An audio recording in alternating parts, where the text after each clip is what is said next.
ایک دفعہ کی بات ہے کہ ایک محبت بھری اور خوبصورت لڑکی تھی جن کا نام سنڈریلا تھا۔ وہ اپنی ظالم سوتیلی ماں اور سوتیلی بہنوں کے ساتھ رہتی تھی۔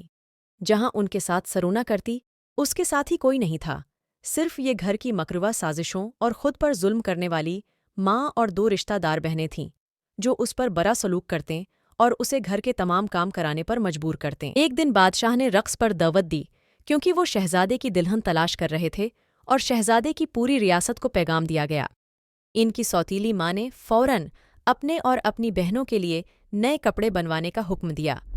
سنڈریلا نے رات دن کام کر کے نئے لباس تیار کرنے میں وقت گزارا۔ رقص کے دن جب سب تیاریاں ہو رہی تھیں، ان کی سوتیلی ماں اور بہنیں اس کو اتنی خوش دیکھ کر ناراض ہو گئیں کہ وہ اس کے لباس کو پھاڑ دیا اور اس کے بغیر چلی گئیں۔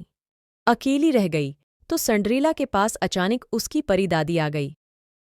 میری بچی، رونا نہیں، تم رقص پر جاؤ گی، انہوں نے کہا۔ لیکن سنڈریلا نے کہا، میرے پاس پہننے کے لیے کوئی لباس نہیں ہے۔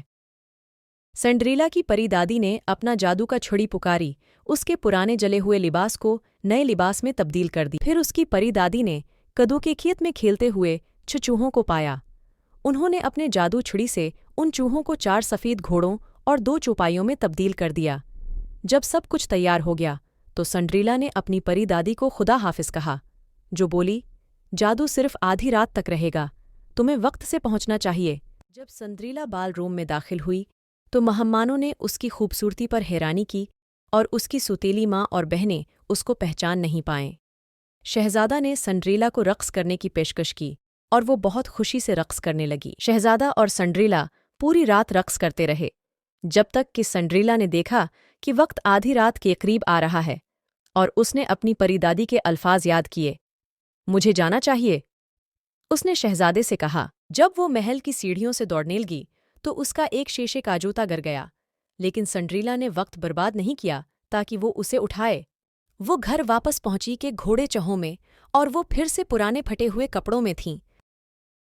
شہزادہ اور اس کے نوکرانے جوتی کو راجا کی ریاست کے ہر گھر لے گئے، لیکن یہ کسی عورت کے پایوں میں نہیں آتی تھی جو اسے پہن کر دیکھتی۔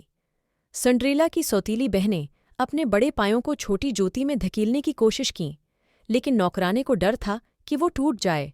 سنڈریلا کی سوتیلی ماں نے اسے جوتی پہننے کی اجازت نہیں دی، لیکن شہزادہ نے کہا، رکو، اسے پہننے دو۔ شیشے کی جوتی سنڈریلا کے پایوں میں بالکل معقول آئی اور شہزادہ نے سمجھا کہ یہ وہ خوبصورت لڑکی ہے جس کے ساتھ وہ رقص کر رہا تھا۔ شہزادہ نے اس لڑکی کو پایا جس کو وہ تلاش کر رہا تھا۔ ان دونوں نے شادی کی اور دونوں نے خوشی زندگی گزاری۔